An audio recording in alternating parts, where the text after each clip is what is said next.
Hello, hi, namaskar. Welcome back to this topic, writing for radio. Today we are talking about commentaries and documentaries. हमने बात की थी commentaries की. अब हम बात करते हैं documentaries के बारे में और मैं हूं संजय अग्रवाल. मैं आकाशवाणी और दूरदर्शन में 28.5 साल काम किया, सीनियर प्रोड्यूसर रहा वहां पर. इसके अलावा मैं क्रिकेट और टेनिस की और स्पोर्ट्स की कमेंट्रीज करता हूं. लगभग 3 दशक से मीडिया और कम्युनिकेशन से जुड़ा हुआ हूं. डॉक्यूमेंट्रीज भी बनाई हैं. सो डॉक्यूमेंट्रीज के बारे में बात करते हैं कि ये डॉक्यूमेंट्री क्या है. डॉक्यूमेंट्री जो शब्द है ये 1926 में कॉइन हुआ था. यानी एक पहले डॉक्यूमेंट शब्द होता था, डॉक्यूमेंटेशन, लेकिन डॉक्यूमेंट्री जो है वो शब्द 1926 में स्कॉटलैंड के डॉक्यूमेंट्री फिल्म मेकर थे, सोशल एक्टिविस्ट थे, जॉन ग्रेयरसन. उन्होंने ये डॉक्यूमेंट्री शब्द जो है ये इसका इजाद किया. क्या है documentary? The creative treatment of actuality, यानी जो सच्चाई है उसको क्रिएटिवली पेश करना, उसका क्रिएटिव ट्रीटमेंट है डॉक्यूमेंट्री. डॉक्यूमेंट से ये आया है शब्द. डॉक्यूमेंट का मतलब क्या होता है? कोई भी एक डॉक्यूमेंट जो है हम कह सकते हैं कि डॉक्यूमेंटेशन हम करते हैं, किसी भी चीज को हम रिकॉर्ड करते हैं. तो डॉक्यूमेंट्री जो है इसी तरह से वो किसी भी सच्चाई को उसको क्रिएटिवली सुनने वाले के सामने लेकर आती है. क्या कहता है Wikipedia? A purely acoustic performance devoted to covering a particular topic in some depth, usually with a mixture of commentary and sound pictures.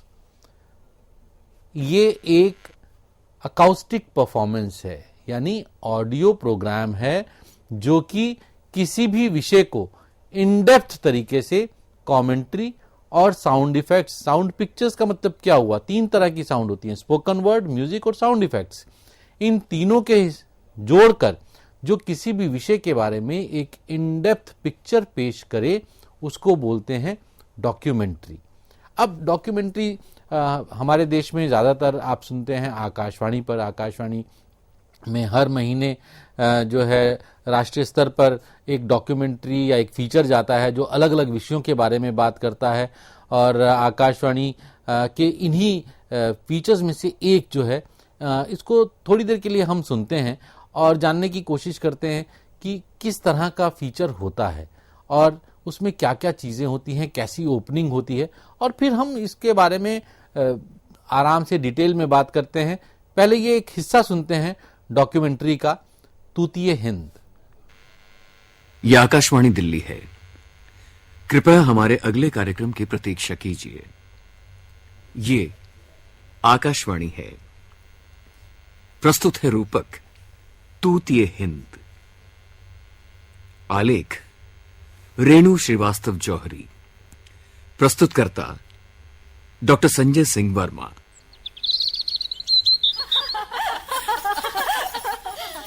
मुझे भरने दो पहले. सखी मुंह को पहले दे दो. अरे जो भी भरना है भरे. सूरज सर पे चढ़ाया है, जल्दी करो. वो आवेता शादी होए. अच्छा. वो आवेता शादी होए, उस बिन दूजा और न कोई. अच्छा, निको लागे वाके बोल. ए सखी साजन. ना सखी ढोल. ए सखी देख तो, वहाँ को है. कहाँ? अरे सखी यो तो खुसरो है. खुसरो? हाँ हाँ, ये खुसरो है. हाँ. जो झट से कवित कहे, दोहे कड़े है, पहेलियां बुझावे है. बहुत प्यास लगी है, गला बिल्कुल सूखा जा रहा है. अरे ये तो पनघट है. चलो खुदा का शुक्र है चलकर प्यास बुझाऊं. हे बीबी, जरा पानी तो पिलाओ. तुम खुसरो हो ना? हाँ हूं तो. हाँ, तो पहले कोई दोहा या कवित सुनाओ, तब पानी मिलेगा. हाँ हाँ, झट से खीर पर कुछ कहो तो. ना ना, तुम चरखे पर कहो. अजी, तुम ढोल पर कुछ कहो तो बात बने. मैं कहती हूँ तुम कुत्ते पर ही कुछ कह डालो. सख्त मुश्किल है, सख्त मुश्किल. खीर पकाई जतन से चरखा दिया चलाए, आया कुत्ता खा गया तू बैठी ढोल बजाए। ला अब पानी पिला। अमीर खुसरो एक कवि, एक शायर, एक सूफी, एक सिपाही, दरबारी और दार्शनिक भी, इतिहासकार और संगीतज्ञ भी। फूल खिले बगियनों में आमद फसले बहार, चंपा चमेली गुलाब झूम रहे डर डर, साकी बिने जामे में खुसरो वदर कुए यार, फूल खिले फूल खिले फूल खिले बगियनों में। समाज की भाषाई बंदिशों और मजहब की दीवार को गिराकर अपने कलम को नई रोशनाई देने वाले अमीर खुसरो ने बहुत लिखा और बहुत खूब लिखा। हिंदुस्तान के अजीम शायर मिर्जा गालिब, जो किसी को अपने मेयार का नहीं मानते, खुसरो के आगे सर झुकाते हैं। गालिब मेरे कलाम में क्यों कर मजा ना हो, पीता हूं धोके खुसरो ए शीरी सुखन के पांव। आधुनिक भारतीय भाषा विभाग लखनऊ के पूर्व अध्यक्ष प्रोफेसर सूर्य प्रसाद दीक्षित। खुसरो ने मध्य देश की मिलीजुली संस्कृति, अवध से लेकर ब्रज तक की जो संस्कृति है, उसको अपने साहित्य का मूल विषय बनाया था। मूल रूप से वे प्रेम का संदेश देते हैं, तो तसव्वुफ या सूफी मत का बड़ा चटकीला गहरा रंग उनके ऊपर था, और साथ ही हिंदू विचारधारा, हिंदू प्रेमाख्यान या हिंदू दर्शन का भी। उसका कारण ये है कि ये तुर्क पिता और ब्रज की निवासी माता के पुत्र थे, यानी मिलीजुली संस्कृति। चिश्त नगर में निजाम। क्या है रेडियो डॉक्यूमेंट्री? अभी आपने सुना, ये तूतिए हिंद एक डॉक्यूमेंट्री थी जो आकाशवाणी ने प्रसारित की। ये हजरत अमीर खुसरो के व्यक्तित्व एवं कृतित्व पर आधारित थी, यानी हजरत अमीर खुसरो, उनका जो पर्सनैलिटी है, उनकी जो क्रिएटिविटी थी, उसके बारे में ये फीचर था, ये डॉक्यूमेंट्री थी। क्या आपको कुछ पता चला कि किया जा रहा था उस फीचर में? आपने एक ड्रामा सुना, आपने एक नरेशन सुनी, आपने एक इंटरव्यू सुना, तो क्या हुई radio documentary? It's a composition in sound, यानी आवाजों का कॉम्पोजिशन है, उनका मिश्रण है अलग अलग तरीके से। क्या करने के लिए? इट टेल्स अ स्टोरी, एक कहानी सुनाती है। अगर हम इस फीचर की बात करें, हजरत अमीर खुसरो के बारे में जो फीचर था, तो ये कहानी सुना रही है, अमीर खुसरो साहब के बारे में आपको जानकारी दे रही है एक इंटरेस्टिंग तरीके से। ये भी हो सकता था कि एक व्यक्ति को बिठा दिया जाता और वो पढ़ना शुरू कर देता, हजरत अमीर खुसरो यहाँ थे, यहाँ पैदा हुए थे, इनके दरबार में थे, उन्होंने ये लिखा। क्या आप उसको उस तरह से सुन पाते? लेकिन जब आप ये डॉक्यूमेंट्री और फीचर सुनेंगे, जिसमें ड्रामा का भी पुट है, जिसमें कमेंट्री है यानी नरेशन है, जिसमें एक इंटरव्यू भी है, जानकारी भी है, थोड़ा संगीत भी है, अब आप इसको आधा घंटा सुनेंगे इंटरेस्ट के साथ, क्योंकि ये कहानी है। It explores an idea. लेकिन ये किसी आइडिया, किसी विचार के बारे में भी हो सकती है। हो सकता है कि एक डॉक्यूमेंट्री या फीचर इस बारे में बने कि कैसे मंगल ग्रह पर आज से 50 साल बाद इंसान जो है एक बस्ती बसा सकता है। क्या ये संभव है? क्या ये संभव नहीं है? क्या इस बारे में हो चुका है? इसके बारे में भी एक बन सकता है। तो ये विचार हो सकते हैं, कोई कहानी हो सकती है, कोई व्यक्तित्व हो सकता है, बहुत कुछ हो सकता है एक रेडियो डॉक्यूमेंट्री में। क्या इसमें शामिल होता है? हर एक साउंड इसका रॉ मटेरियल है, यानी किसी भी साउंड को डॉक्यूमेंट्री में शामिल किया जा सकता है। हवा के साउंड इफेक्ट को, ड्रम के साउंड इफेक्ट को, दरवाजा बंद होने के साउंड इफेक्ट को, इसके अलावा इंटरव्यूज को, म्यूजिक को, स्पोकन वर्ड को, क्योंकि तीन ही तरह की साउंड है जो किसी भी रेडियो प्रोग्राम में शामिल होती हैं, स्पोकन वर्ड, म्यूजिक, संगीत और साउंड इफेक्ट। तो इन तीनों ही चीजों में जो कुछ भी है वो सब एक डॉक्यूमेंट्री का रॉ मटेरियल है। draws on all the expressive arts for its inspiration: journalism, non-fiction, fiction, poetry, theatre, music, acoustic art, film, TV, किसी भी तरह का जो आर्ट है उससे प्रेरणा लेकर एक डॉक्यूमेंट्री बनाई जा सकती है। वो किसी जर्नलिस्ट के विचार पर निर्भर कर सकती है, वो काल्पनिक हो सकती है, वो सच्चाई हो सकती है, वो किसी कविता के बारे में हो सकती है, देश में थिएटर की क्या स्थिति है इसके बारे में हो सकती है, फिल्मों के बारे में हो सकती है। मान लीजिए एक डॉक्यूमेंट्री इस तरह की बनाई जाए कि जो पुराने फिल्म संगीत था या फिल्मी गाने थे, किस तरह से वो जो है महिला सशक्तिकरण के विरुद्ध थे, किस तरह से वो एक मेल शॉविनिज्म को सपोर्ट करते थे, इसके बारे में भी एक डॉक्यूमेंट्री बन सकती है। तो बहुत कुछ एक डॉक्यूमेंट्री में कोई भी विषय पर इसको बनाया जा सकता है।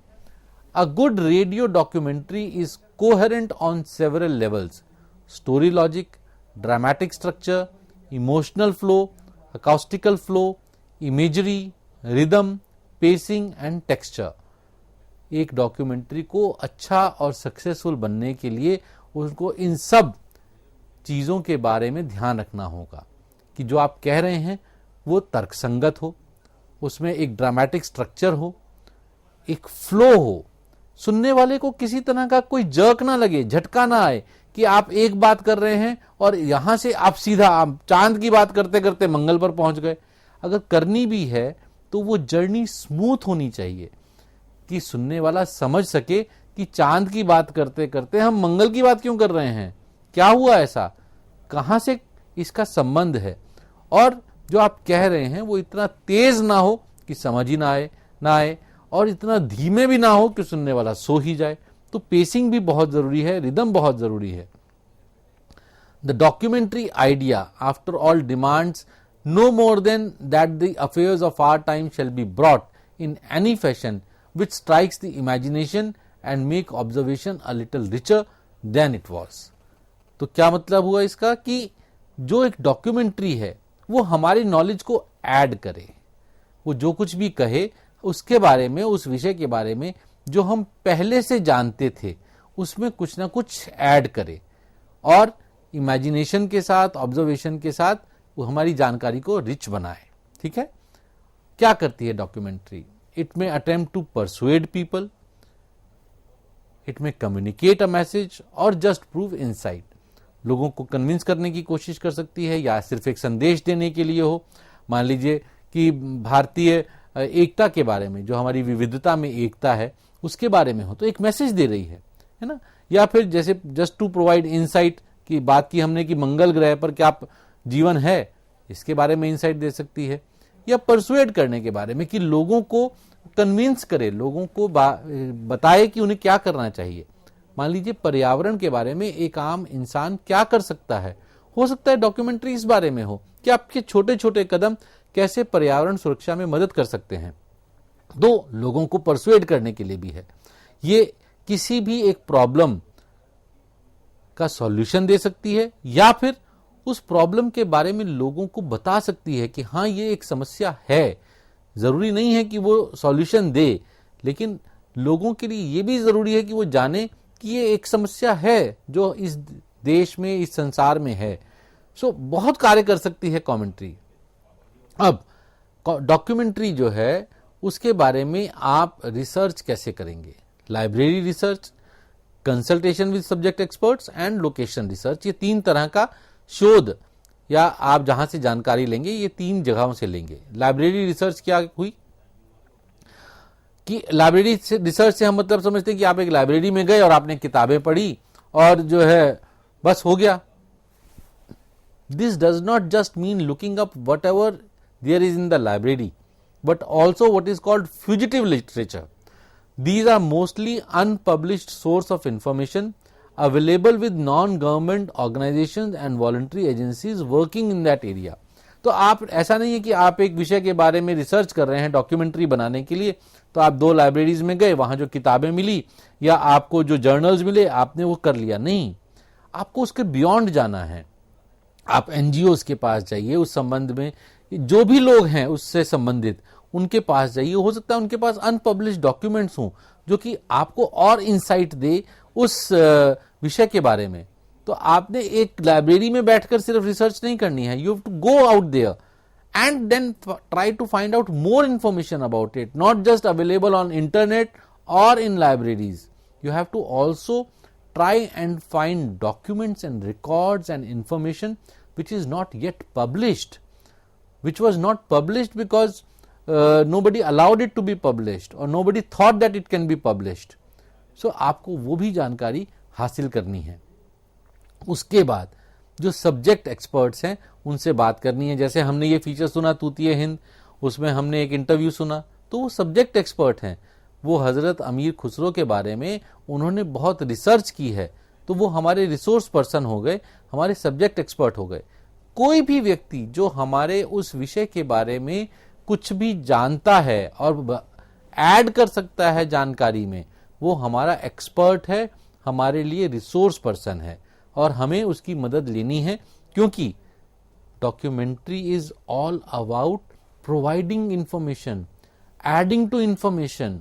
सो उसके लिए आपको जितने भी रिसोर्सेज हैं, चाहे वो डॉक्यूमेंट्स हैं, चाहे वो पेपर्स हैं, चाहे वो जर्नल्स हैं, अनपब्लिश्ड इंफॉर्मेशन है, सब्जेक्ट एक्सपर्ट्स हैं, ऐसे लोग हैं. मान लीजिए कहीं बांध बन रहा है और ये खबर आती है कि उस बांध के बनने से वहां पर जो जीवन है उसको खतरा हो जाएगा, वहां पे जो लोग हैं उनको खतरा होगा, जो बाकी जीवन है, जीव जंतु हैं, उनको खतरा होगा.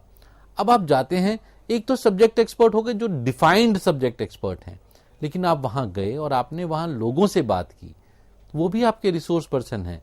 तो लोकेशन पर जाकर जब आप लोगों से बात करते हैं, जब आप अपने कमरे से निकलकर बाहर जाते हैं, लोगों से बात करते हैं, हजरत अमीर खुसरो के बारे में ही आपने अगर मान लीजिए फीचर बनाया होता, तो क्या आप सिर्फ अपने कमरे में बैठकर रिसर्च करते? आप 2-4 लोगों से मिलने जाते जो हजरत अमीर खुसरो के बारे में जिन्होंने रिसर्च की हुई है, जो आपको पेपर्स में मिला, आप जाते उनसे बात करते कि देखिए साहब, मैं अमीर खुसरो साहब के बारे में कार्यक्रम बनाना चाहता हूं. उनसे जब आप बात करेंगे तब आपको पता चलेगा कि कितना इंसाइट आपको मिलती है. वो आपको ऐसी ऐसी बातें बताएंगे जो आपको लगेगा अरे ये तो किसी किताब में पढ़ा ही नहीं, किसी जर्नल में पढ़ा ही नहीं, ये पॉइंट ऑफ व्यू तो मिला ही नहीं खुसरो साहब के बारे में, तो चलिए इसको एड्रेस करते हैं. सो लोकेशन पर भी जाना जरूरी है. अगर आप किसी बांध के बारे में बात कर रहे हैं, किसी रेल दुर्घटना के बारे में बात कर रहे हैं, आप मान लीजिए फायर ब्रिगेड जो है हमारी, उसके बारे में फीचर है. आकाशवाणी से एक कार्यक्रम बना था 101 जो कि फायर ब्रिगेड के बारे में था. तो उसमें प्रोड्यूसर ने क्या किया, प्रोड्यूसर जो हैं जहां फायर ब्रिगेड का ऑफिस था वहां गई और उन्होंने उसके साथ साथ उस फायर ब्रिगेड की जब कॉल आई तो वो उस वैन में बैठी, जो फायर टेंडर होता है वहां बैठी, ये रिकॉर्ड करने के लिए कि जब खबर आती है कि फला जगह आग लग गई है और वहां से लेकर उस जगह तक पहुंचने के बीच में जो फायरमैन है ना, जो आग सुरक्षा कर्मी हैं, वो किस तरह की सोच रखते हैं, क्या योजना बनाते हैं, किस मानसिक स्थिति से गुजरते हैं. सो लोकेशन पर जाकर वो रिसर्च करना बहुत जरूरी है. तभी आपकी डॉक्यूमेंट्री में, जिसको बोलते हैं you can bring soul to the documentary, उसमें आप आत्मा का संचार कर सकते हैं. अगर सिर्फ कमरे में बैठकर रिसर्च करेंगे, वहां से भी कर सकते हैं. अगर आपको फायर ब्रिगेड के बारे में कार्यक्रम बनाना है तो आप कमरे में बैठकर सोचकर भी कर सकते हैं. लेकिन जब तक आप वहां नहीं जाएंगे, जब तक आप उन परिवार वालों से नहीं मिलेंगे जिनके जो ब्रेड अर्नर था, एक सुरक्षा कर्मी था, अग्नि सुरक्षा कर्मी था, और मान लीजिए किसी दुर्घटना में उनकी मृत्यु हो गई, जब तक आप उन लोगों से नहीं मिलेंगे, क्या आप सुनने वालों को बता पाएंगे कि किस तरह से अपनी जान को जोखिम में डालते हैं अग्नि सुरक्षा कर्मी? क्या आप एक नया पॉइंट ऑफ व्यू दे पाएंगे सुनने वालों को? क्योंकि डॉक्यूमेंट्री का ऑब्जेक्टिव क्या है? एडिंग टू द इंफॉर्मेशन, जो लोग जानते हैं उसमें और ऐड करना. तो वो ऐड आप कैसे करेंगे? जब आप कुछ नया लेकर आएंगे, जब आप उन्हें कुछ ऐसा सुनाएंगे जो उन्होंने पहले नहीं सुना.